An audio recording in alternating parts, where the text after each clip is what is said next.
কথা কি জানো, ফুটন্ত জলে কখনোই তুমি তোমার ছায়া দেখতে পারবে না।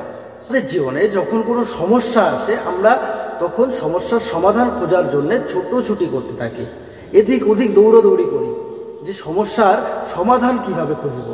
আমাদের মন, আমাদের মাইন্ড চঞ্চল হয়ে যায়, ফুটন্ত জলের মতো ফুটতে থাকে যে সমস্যার সমাধান কোথায় পাবো, সমস্যার সমাধানকে খুঁজে বের করবো কোথা থেকে। ফুটন্ত জল, সেই ফুটন্ত জলে আপনি কিন্তু আপনার প্রতিচ্ছবি দেখতে পাবেন না।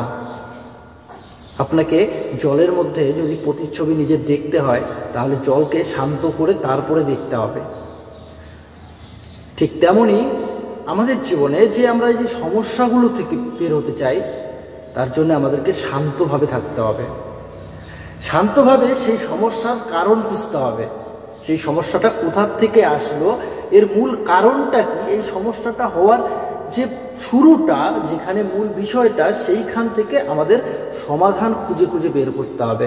সমস্যার মধ্যেই কিন্তু সমাধানের উত্তর থাকে, আমরা কিন্তু সেটা খুঁজতে যাই না। যে কোনো সমস্যায় পড়লে আমরা তখন চঞ্চল হয়ে পড়ি, তখন আমাদের মন বলে যে আমরা কত তাড়াতাড়ি এই সমস্যার থেকে বের হতে পারবো। আর যত তাড়াতাড়ি করতে যাই, যত জোরে দৌড়ই, তত আমরা সমস্যার মধ্যে বেশি পেছিয়ে যাই। যখন কোনো মাঝি নদীতে জাল ফেলে তখন দেখবেন মাছ জালে পেঁচিয়ে উঠে আছে। কেন?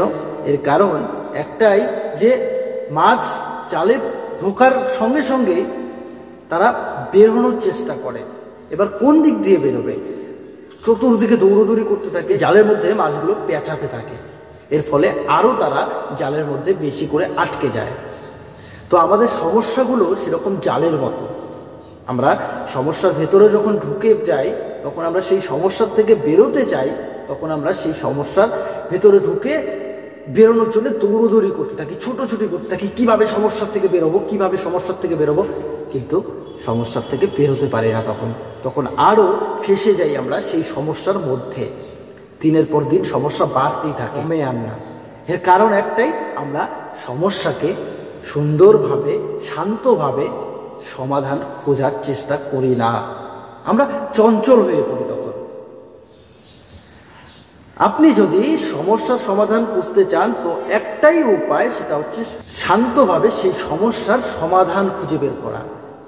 আর যখন আপনি সেই সমস্যাটা নিয়ে অন্তত 2 মিনিট ভাববেন, সেই সমস্যাটার উত্তর খোঁজার জন্য 2 মিনিট চুপচাপ নীরবভাবে ভাবতে থাকবেন, দেখবেন আপনি সেই সমস্যার সমাধানটা আপনি নিজেই পেয়ে যাবেন সেই সমস্যার থেকে। যখন কোনো মিস্ত্রি একটা ঘরের নকশা করে তখন কিন্তু সে খুব তাড়াতাড়ি সেই ঘরের নকশাটা করে না, খুব শান্তভাবে ভেবে নকশাটা করতে থাকে।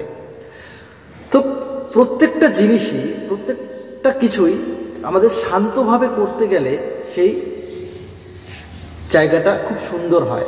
আমরা যখন কোনো কিছু লিখতে যাই, খুব তাড়াতাড়ি লিখতে গেলে আমাদের লেখাটা খারাপ হয়ে যায়, কিন্তু সেটিকে যদি আস্তে আস্তে সুন্দর করে লিখি তাহলে সুন্দর হয় লেখাটা। এর কারণ একটাই, সেটা হচ্ছে শান্ত প্রকৃতির। তুমি যদি শান্তভাবে সব কিছুকে দেখতে যাও, খুব শান্তভাবে এবং সহজ সরলভাবে দেখো, তাহলে সমস্যার সমাধান আপনার হাতেই থাকবে আর আপনি সমস্যার সমাধান অনায়াসে করতে পারবেন। তো সমস্যা আসলেই যে চঞ্চল হয়ে পড়বো, কিভাবে সেই সমস্যার থেকে বেরোবো, তার জন্যে ছুটোছুটি না করে, দৌড়োদৌড়ি না করে শান্তভাবে এক জায়গায়, নীরব জায়গায় বসুন আর ভাবুন যে আমার এই সমস্যাটা কোথা থেকে আসে, এই সমস্যাটার কারণটা কি।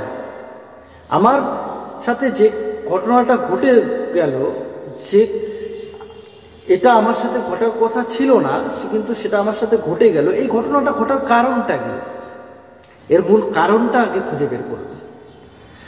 যে সমস্যাটা হয়েছে সেই সমস্যার কারণটাও যদি খুঁজে বের করতে পারেন আপনি, তাহলে সেখান থেকেই উত্তরটা পেয়ে যাবেন। আপনার সমস্যার সমাধান অন্য কোথাও পাবেন না। আপনি হাজার চতুর্দিকে দৌড়দৌড়ি করেন, ছোটাছুটি করেন, তো আপনি সেই সমস্যার সমাধান অন্য কোথাও পাবেন না। সমস্যার সমাধান আপনার নিজের কাছেই লুকিয়ে থাকে, আপনার সেই সমস্যার মধ্যেই লুকিয়ে থাকে।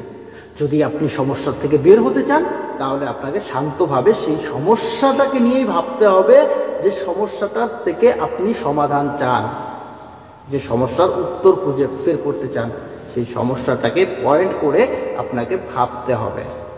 যদি ভেবে করতে পারেন, তাহলে দেখবেন আপনার সমস্যার উত্তর আপনি 2 মিনিটের মধ্যেই পেয়ে যাবেন। তো চলুন আজকে এই পর্যন্তই। ভালো থাকবেন, সুস্থ থাকবেন সবাই।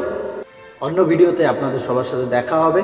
যদি ভিডিওটি ভালো লেগে থাকে তো প্লিজ চ্যানেলটিকে সাবস্ক্রাইব করবেন, আর ভিডিওটি লাইক, কমেন্ট আর শেয়ার করে দেবেন। নমস্কার।